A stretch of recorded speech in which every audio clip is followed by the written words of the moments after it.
નમસ્કાર મિત્રો, હું અનન્યા સોનવને આપકી આવાज़ ન્યૂઝ 24 માં આપનું હાર્દિક સ્વાગત કરું છું।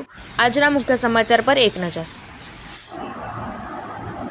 આજરોજ વડોદરા શહેર જિલ્લા નિવૃત્ત પોલીસ કર્મચારી ગ્રુપ તરફથી અગત્યની પ્રેસ કોન્ફરન્સ રાખવામાં આવેલ છે। પ્રેસ કોન્ફરન્સ રાખવા પાછળનો મુખ્ય હેતુ એ છે કે વસો ગામ લવાલ મુકામે મહિપતસિંહ ચૌહાણ ફાઉન્ડેશન કાર્યરત છે।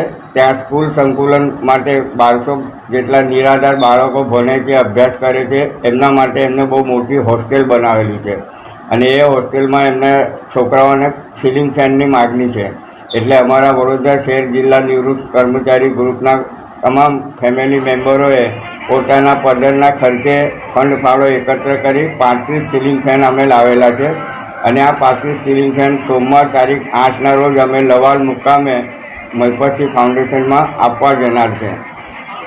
પ્રેસ કોન્ફરન્સ રાખવાનો મુખ્ય હેતુ એ કે અમારે કોઈ વાહવાહી કે કોઈ પ્રચાર કરવો નથી, પરંતુ વડોદરા શહેરની અંદર વિવિધ સંસ્થાઓ, સંગઠનો, એસોસિએશન આવેલા છે, એ આનાથી પ્રેરિત થાય અને મહિપતસિંહ ફાઉન્ડેશનમાં ઘણી બધી વસ્તુઓની ત્યાં જરૂર છે। એટલે એ લોકો પણ યથાશક્તિ એમને જે કંઈ આપવું હોય તે પ્રેરિત થઈને ત્યાં આપે, એ હેતુથી જ અમે પ્રેસ કોન્ફરન્સ રાખેલ છે। અને બીજું કે અત્યારે અધિક જેઠ માસ પુરુષોત્તમ માસ ચાલે છે, એ પુણ્યદાનનો મહિનો છે, એટલે એનો બી લાભ લેવો બહુ જરૂરી છે। એટલા માટે અમે આ પ્રેરિત થવા માટે અન્ય સંસ્થાઓ માટે ખાસ આ પ્રેસ કોન્ફરન્સનું આયોજન કરેલ છે।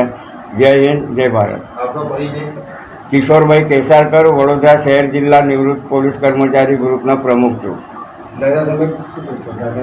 આજરોજ અહીંયા અમે અમારા ગ્રુપ તરફથી 35 સીલિંગ ફેન લાયા છે, જે અમે લવાલ મુકામે આપવા જવાના છે। એટલા માટે આ પ્રેસ કોન્ફરન્સ રાખવામાં આવેલ છે। અમરનાથ પાંડે, વડોદરા શહેર જિલ્લા નિવૃત્ત પોલીસ કર્મચારી ગ્રુપ સહમંત્રી।